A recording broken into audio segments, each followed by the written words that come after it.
I'm going to go over some of the details on this new chassis that I've designed here. It is designed with an 11-degree angled skid on the bottom of here to give a nice extra ground clearance here to get over a nice big bump there. The way that we've done this is added a carrier bearing that goes up in the center here.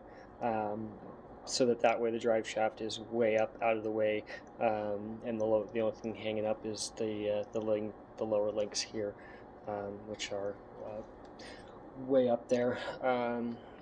These are two of the AX24 tires, and they fit all the way underneath this thing. It's got that much clearance on it. So the front suspension, I'm using real short links, the deadbolt links into the front. That way that skid plate is kept way forward here.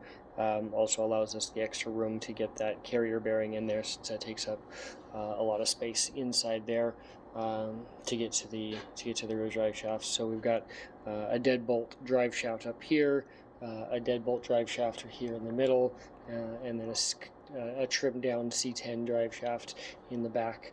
And so the rear links, we're using an 84 millimeter link in the back, and then a deadbolt link in the front. So wheelbase is approximately the same as the Gladiator wheelbase there. Just real short links in the front and longer links in the rear.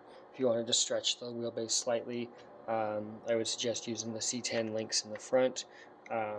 Right now, because the deadbolt links are real short on here, you've got this lower hood piece here.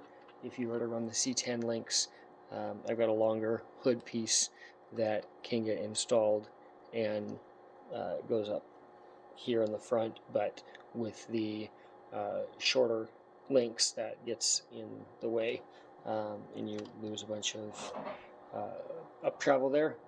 And so another way that you can set it up with the longer links is you could then put a boa mount on it instead, but that gets really in the way with the shorter links. You'd have to either trim the front of the face here off on these two tabs here for the shock mounts, trim those off so that was more out of the way, but then you could put your boa mount up there. I'm usually running the battery right in here up on the hood, and so it is a lot of front weight anyways. It doesn't really add a lot of extra up on the front mount there, other than just helping with the traction. But weight balance wise, there's not much back here at the back. There's a lot of weight all up at the front up here instead, as it is.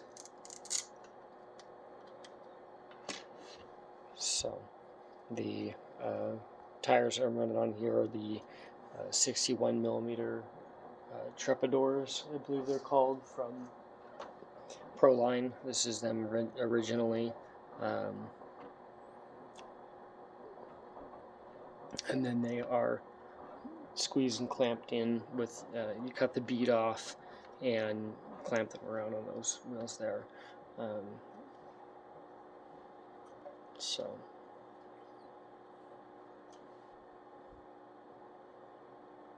this carrier here is built with a stock transmission shaft and bearings that I've created my own carrier piece for. I have also 3D printed and designed a transmission mount here that uses the AX24. Currently on this one I'm using the brass, but the brass doesn't slide very well on top of the rocks, so putting this on there instead would definitely help in that type of a situation where you're sliding across the rocks a lot there. So